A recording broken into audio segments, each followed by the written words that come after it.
Hello peoples, it is I, PotatoPikachu, and today we are going to go over the Rising Sun collection. This collection was released in May 2015, 5 years ago. That is such a long time for a game, which is pretty insane. You were able to obtain skins from the Rising Sun collection through the operations that would happen months after, such as Operation Bloodhound, Operation Wildfire, and Operation Hydra. These were the 3 operations in which you could randomly obtain a skin from a multitude of collections, which the Rising Sun was one of them. Valve effectively cut further supplies of this collection and other collections with the most recent operation, Operation Shattered Web. They introduced 3 new collections in which would be dropped during Operation Shattered Web, effectively discontinuing collections like the Rising Sun from ever dropping again. The fact that this happened should be an indicator to investors out there that investing in these discontinued collections, as we know of it right now, is a great move to make. There is already a limited quantity for the Rising Sun collection skins, given that there weren't as many players as we have now during the past 5 years. And currently, we also probably have the most interest in investing through the lifespan of the entire game. More and more are interested in investing in CSGO skins, given how successful some of these skins, cases, and stickers are. And even though a lot of the skins from the Rising Sun collection are already rising, I believe it's still a great opportunity to invest in them. But before we get into the sauce of the video, I would like to quickly mention that I do have a Discord server now. If you are interested in joining, the link is down in the description down below. All you have to do is just read the rules and react that you understand it. I also have a Twitter where I would further like to interact with you guys. I don't post too much at the moment, but I would love to talk with you guys on there as well. And if you do enjoy this video, please subscribe. It's free and free is good. It really helps me out. So thank you for tuning in and let's get right into the video. First off, I'm going to ignore the consumer grade skins. Although they have also seen a rise in price, it was not too significant to even spend money on. This rarity is the lowest of the lows and I don't really see any of them being a good hold. The consumer grade skins only rose up in price this year, which probably makes sense given that the operation was this year and effectively displayed that the Rising Sun collection no longer was dropping. You can invest in these consumer grade skins, but I think it will be quite some time before you see a few bucks of profit. And this pistol on the screen you're seeing right now is the P250 Crimson Kimono, and it's a decent hold, but it only is an industrial grade skin, and it's pretty plain overall. Like the consumer grade skins, you'll probably see some sort of return within a couple of years. I don't really see much of a demand for this one, as there's so many other great P250 skins out there. The Desert Eagle Midnight Storm is a little more of a compelling investment than the P250 Crimson Kimono.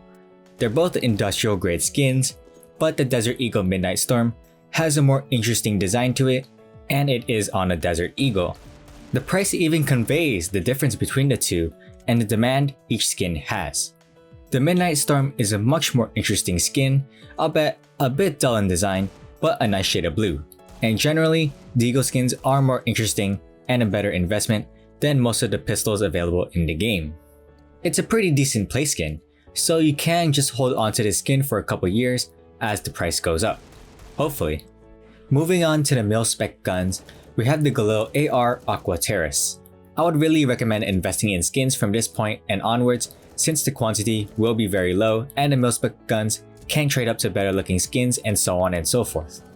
The Aqua Terrace is decent looking and I like blue, so the skin looks pretty good in my eyes, and I really get the P2000 Ocean Foam vibes, but the Aqua Terrace is much more vibrant in color. The bright blue and white mix really contrasts well with the black parts of the gun, making it seem like there is more to the skin than there actually is. It's a cool play skin that you won't see every day, so I would hold on to this as an investment as people use this for trade-ups. I think that's its main purpose as an investment. Next up, we have the Tech 9 Terrace. It's another vibrant skin, but this time it uses yellow throughout the entire gun. I don't really use the Tech 9 anymore on the T side, so I don't really have much of an opinion on using this as a skin. But just like the Galil Aqua Terrace, I believe that the main purpose for this skin is just for trade-ups to the restricted rarity. It's a good hold, I would assume. The last mil-spec in this collection is the Mag 7 Counter Terrace. The design is pretty much the same as the Tech 9 Terrace and Galil Aqua Terrace, but this time it's in a shade of lime green. I really like green skin, so I am a bit biased towards his skin, but it is on a Mag 7, so who really cares? I think the green works really well with this design, but we know that's not the purpose of the skin. The main purpose of this skin, just like the other two, is for just trade-ups. Nothing more, nothing less. These 3 mil-spec skins are pretty decent investments for this collection, and I think its main strength as an investment is for the sake of trade-ups to the cooler restricted skins. And before we continue on with the other skins, I would just like to say that I am not a professional investor of any kind. I'm just some random dude making videos on YouTube about CSGO. Please also do your own research and make your own separate decisions apart from mine. You are investing your money, so be careful and make wise judgments. So, continuing on in the collection, we have the Desert Eagle Sunset Storm. Well, there are 2 versions of the Sunset Storm with very subtle differences, but essentially, both of them are the same. Who knows why Valve did this? I think this is the only skin that has 2 versions, so who really knows? Anyways, the Sunset Storm is a beautiful red Desert Eagle skin, with it being a red version of the Midnight Storm. This shade of red, however, is much more vibrant than the shade of blue the Midnight Storm offers, so that makes it stand out a bit more in game. It's also a restricted Desert Eagle skin, which people love, so I don't doubt this to be a great investment for people who want a good Desert Eagle play skin. It serves as both a good play skin and trade-up item. The M4A4 Daybreak is a very unique and great looking M4 skin in my opinion. I personally like how yellow and gray is used on the body of the gun and on the muzzle area. The beautiful yellow clouds depicted on the skin contrast really well with the black parts of the gun. I would say people would invest in this for the main purpose as a play skin, given that the skin is on the M4A4. But this skin could still be used for an important purpose, and that is to trade up to the classified skin. So this skin does really serve for 2 roles, so it's pretty important. It's a pretty good skin overall as an investment. The last restricted skin is the 5.7 Neon Kimono.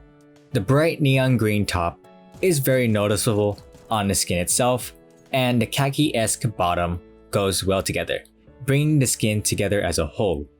The Neon Kimono is the most expensive out of the 3 restricted skins, and I would assume that to be the case because it has the least amount available out of the 3. It's a very vibrant and unique 5.7 skin that's also a great investment to hold on to, as it will be used for trade-ups as well. But if you're also into like the green skins of CSGO and you love green very much, then this is also a good hold just for that as well to collect.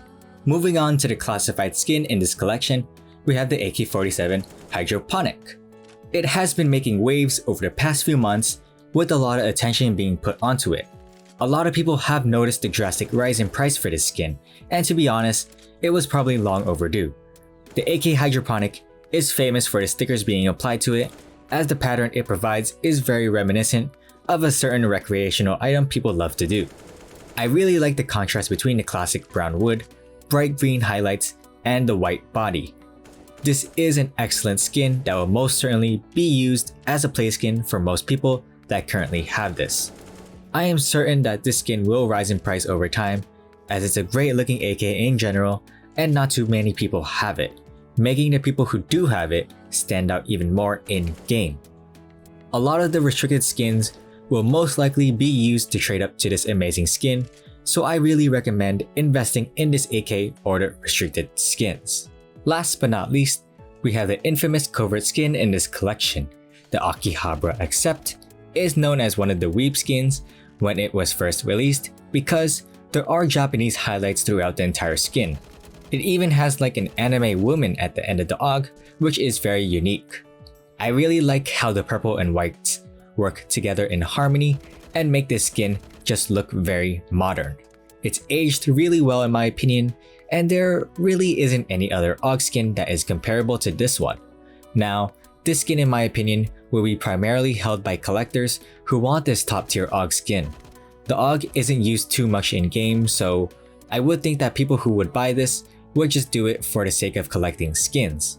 And I would say that this also is a good investment just because it's from the Rising Sun collection, it's old, and it's a great looking skin. It's a very unique looking AUG skin, but so are the rest of the skins in this collection. Overall, I would think that the AK Hydroponic would be the best investment in this collection, given that it is on the AK and the skin itself is very cool. This one would have the most uses, as people constantly use the AK on the seaside, so it would have the most exposure in game. But this is just my opinion, and I would highly advise you to do your own research on this as well. So that's it for this video. I hope you guys enjoyed it, and don't forget to join the Discord server as well as my Twitter. I would love to talk more on these two other platforms with you guys. And if you enjoyed this video, please subscribe, like, and comment down below. Thanks so much for watching this video. I'm a Potato and a Pikachu, PotatoPikachu signing out. Peace.